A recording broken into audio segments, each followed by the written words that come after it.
What's going on, guys? Welcome back to WWE Network and Show, where I, Graham G. Matthews, break down all the original content I watch on the WWE Network and on Peacock. And today we're talking the March 12, 2022 edition of Talking Smack, breaking down what was a very abysmal overall edition of Smackdown from Friday.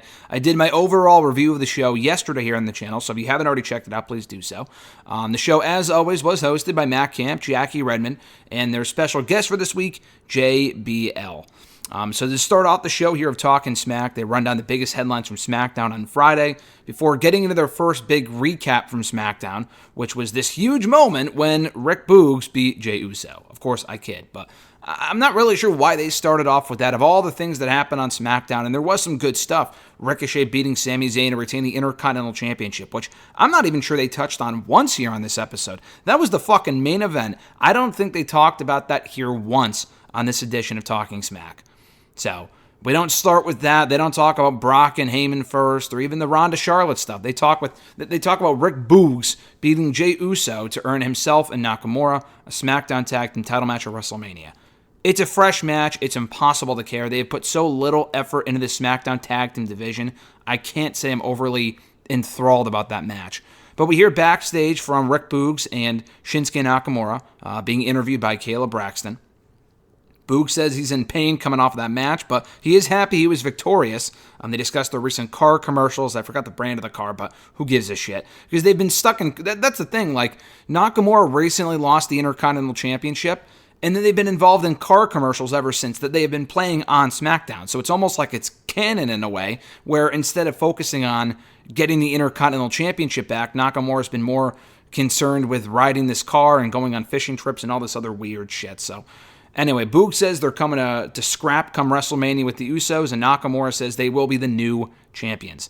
JBL praises the Usos as one of the best tag teams he's seen in the last decade plus, but calls Boogs and Nakamura a very entertaining duo. And he calls Boogs the Jimi Hendrix meets Rick Steiner of WWE, which is a very interesting combo, and he might not exactly be wrong about that. He doesn't have Rick Steiner's wrestling ability, but as far as his physique and strength, maybe that's what he was getting at. But Camp calls the Usos maybe the best SmackDown Tag Team Champions there have ever been, which I don't really think there's much of a debate there. The Usos have been the SmackDown Tag Team Champions, 4 or 5 times at this point? They broke their own record of being the longest reigning SmackDown Tag Team Champions. They've beaten the Usos, the Raiders, the Mysterios, the Prophets, and every other team in between. I don't really think that's only this reign alone. I don't really think there's much debate there. American Alpha when they won the championships for the first time back in 2017, 5 years ago. Anyway, he says it's going to be hard to get past those two come WrestleMania. They then replay the Brock Lesnar-Paul Heyman angle that saw Brock Lesnar chase Heyman out of the arena to start off SmackDown, which I thought was actually pretty entertaining. Jackie Redmond says, to not irritate the beast, why would you even think about doing that, Paul Heyman? They then hype up the WrestleMania match, winner-take-all unification between Brock Lesnar and Roman Reigns at WrestleMania 38. They also replay the Drew McIntyre beatdown before it wasn't a beatdown. Drew overcoming the odds and taking out Happy Corbin before he escaped the ring. Madcap Moss, Jinder Mahal, and Shanky. We hear backstage from Drew, who I believe was backstage with Kayla Braxton at SmackDown, and he says, I question the intelligence level of a lot of the members of this roster because why would anyone associate with Corbin? I have said time and time again that I am coming for this guy. I'm going to make his life miserable until WrestleMania, until I can get my hands on him in a one-on-one match. So why would you even bother associating yourself? I mean, Jinder Mahal used to be smart, he says, but now not so much. He will take out everyone in his path between now and Mania before he can get his hands on Corbin. And he says, I even have some surprises for next week. Not really, but maybe I'll think of some during the week. So even Drew has no fucking clue what's going on. Matt Camp says Drew is confident, and why would he have any reason to not be confident? I mean, the guy's been running through everyone for months now. Corbin should be no exception. Redmond says he's in the zone, and I agree. They then recap the parking lot brawl that closed SmackDown between Ronda Rousey and Charlotte Flair, where they just beat the shit out of each other as the show went off the air. Camp still prefers Rousey, but Flair did prove with that angle why she is still the opportunity. And she's been in this spot before and headlining WrestleMania, as has Rousey, but it's a much different situation 3 years later, with Charlotte evolving quite a bit as a performer and Ronda not being the same woman she was 3 years ago, for better or for worse.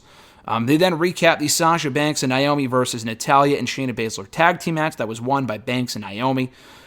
We were supposed to get a backstage interview with Natalya and Shayna, but when Kayla kind of came up on him, sitting on his couch in the backstage area or whatever, Shayna and Natalya were too busy complaining with each other about losing and why they deserve to be in the tag team title match at WrestleMania and breaking all these records, as Natalya has done apparently, and all this other shit that we never actually got an interview, which I'm not complaining about because Natalya does absolutely fucking nothing for me.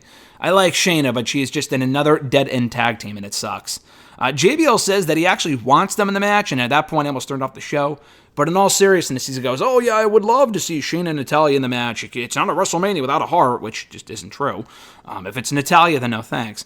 But he just doesn't know if they deserve it, which I thought was funny. He said he wants them in the match, but whether they deserve it or not, coming off that loss on Smackdown, he's not sure, which I enjoyed. He is favoring Banks and Naomi to take the titles at WrestleMania. JBL then talks about Stone Cold Steve Austin accepting the challenge, or whatever the fuck it is the invitation from Kevin Owens to appear in the KO show at WrestleMania 38 Night 1, I think it is. He said Stone Cold used to deliver every night back in the day. 2022 will be no different. He's still looking phenomenal. The way that JBL was talking about this would make you think that he's wrestling. They will get physical. That's not really a surprise, though. I maintain what I said in my Raw Talk review a couple of days ago, where they're really tiptoeing around the lingo of, oh, it's a match, oh, it's a talk show. They're trying to make you think it's a full-blown match by talking about it the way that they are, even though it's not going to be. Maybe it is an impromptu 2-minute squash. Who knows? From Stone Cold. I just don't foresee that happening at this point. If he was wrestling, you fucking advertise it as a match. It doesn't sound like it will be. A formal match, anyway. He is glad that Steve Austin accepted KO's challenge, and then they replay Kevin Owens' trash talk about JBL on Monday's Raw, which was accurate, by the way. He takes a shot at Kevin Owens by saying that if Kevin Owens was on life support, he would unplug the system to charge his iPhone, which got a good laugh out of Jackie Redmond. And he said that he's bitten off more than he can chew, and if he can offer any help in getting KO to the arena at WrestleMania to ensure that beating goes down, he will do whatever he has to. But he wishes him good luck, and that was about it from JBL. They close out the show, Matt Camp and Jackie do, by wishing Big E well. He broke his neck last night in that tag team match against Sheamus and Ridge. Big E has since offered 2 updates as of this recording, saying that he's doing fine, no surgery needed, which is great. Awful situation nonetheless, very scary spot there, but I'm glad he's doing all right, though. So no talk of Butch Pete Dunne here on Talking Smack, and I was curious to see what their take on that would be. I mean, that was the 2 biggest things that happened on SmackDown were the debut of Pete Dunne as Butch, re-debut, rebrand, whatever the fuck you want to call it, and then Biggie's injury. They mentioned Biggie's injury for like 30 seconds here on Talking Smack. They should have replayed the tweet video that Biggie put out, and they talked nothing about Pete Dunne.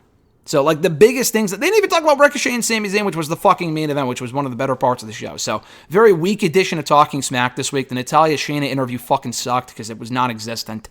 The McIntyre interview was short, sweet, straight to the point, and Boogs and Nakamura was basically what you would expect. So, pretty weak edition considering they didn't cover the more important topics, and they talked about shit that happened on Raw that has no relevance to SmackDown. So, just a very weird edition of Talking Smack here. And JBL is fine. He's better than some of the other people they have on, so he's okay.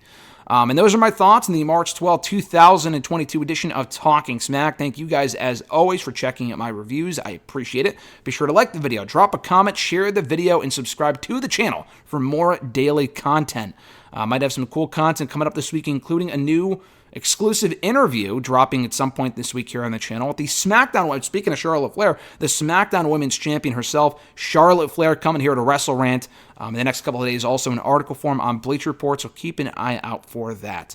Have a great one, guys. Enjoy the rest of your week/weekend. I'm Graham G.S. Matthews, and I'll catch your ass down the road.